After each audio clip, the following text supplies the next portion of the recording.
सहयोगामध्ये जेव्हा कुंडलिनी जागृत होते, इथे दाखवलेलं नाही आहे कुंडलिनीचं चित्र, पण जेव्हा ती जागृत होते तेव्हा ती 6 चक्रातून जसं काही एखादा सूत्र अनेक मनातून आपण काढावं तशी ती निघते आणि शेवटी हे जे टाळूचं स्थान आहे ज्याला फॉन्टेनेल बोन एरिया म्हणतात, त्या जागेतनं ती छेदून ब्रह्मरंध्राला छेदून ह्या सर्वव्यापी शक्तीला एकाकारिता तिला प्राप्त होते. ही सर्वव्यापी शक्ती आहे आणि ती अत्यंत सूक्ष्म आहे. त्याच्यामध्ये ही एक घटना आपल्यामध्ये झाली पाहिजे. जसं हे एक माझ्याजवळ यंत्र आहे, मी ह्याच्यात बोलत आहे कारण ह्याचा संबंध मेन्सशी आहे.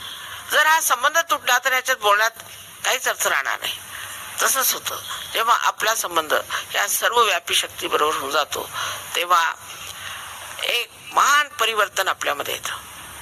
शारीरिक तर येतच, मानसिक, बौद्धिक, वैचारिक. कारण आपल्या डोक्याचा मेंदू सुद्धा आपण फारच थोडा वापरतो, त्याचा पुष्कळचा भाग अंधारातच आहे. जेव्हा कुंडलिनी आपल्या मेंदूत शिरते तेव्हा त्या प्रकाशात बुद्धी फार प्रगल्भ होते.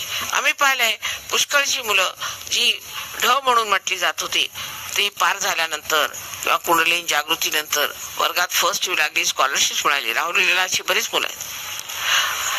तर त्याला कारण काय की मनुष्याची जी सीमित शक्ती आहे ती असीमला मिळते.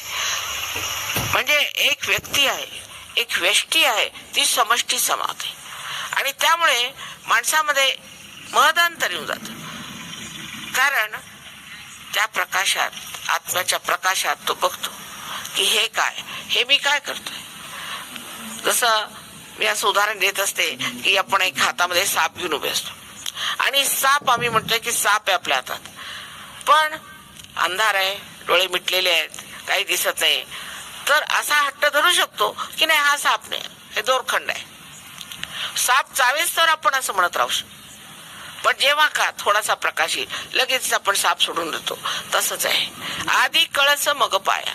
आधी कुंडलिनीची जागृतीने थोडासा अंधुक असा प्रकाश आपल्यात आला म्हणजे आपल्याला लगेच लक्षात येतं की अरे हे काय आपण. त्यामुळे व्यसनातनं पुष्कळशे लोक मुक्त झालेले. आता